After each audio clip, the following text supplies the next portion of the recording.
Magandang araw po sa inyong lahat. Welcome po sa Juan Catawa, lugar ng mga international stars pinuntahan ni Nadine Lustre ngayon. Alamin po natin yan. Pero bago po mangyari na pumunta si Nadine Lustre sa lugar ng mga international stars, ay meron po siyang magandang ginawa.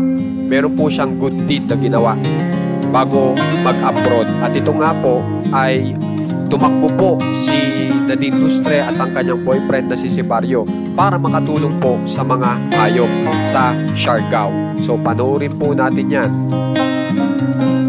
So napakaganda po ng adhikain nitong dalawang mag-couple na ito.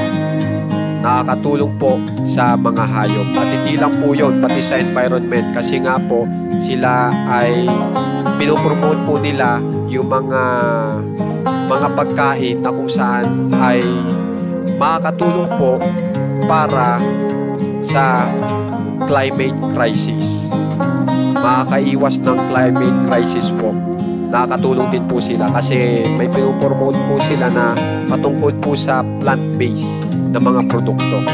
So pagkatapos po niyan, dito na po talaga tayo sa ating pinag-uusapan na kung saan ito nga po, nag-abroad nga po sina Nadine Lustre at Sipario. At yan nga po yung mga ipinost ni Sipario sa pag-abroad po nilang dalawa. At yan nga po, naggagala na po sila.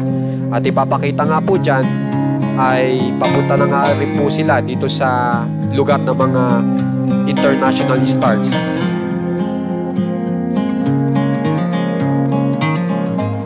At yan po, napakalapit na po nila sa Hollywood. So guys, kung gusto nyo pong ma-update sa mga famous celebs ng Pinas, alam nyo na pong gagawin. Subscribe lang po kayo sa ating channel na Juan Catawa. Maraming salamat po. Share po para makapagbigay ng love.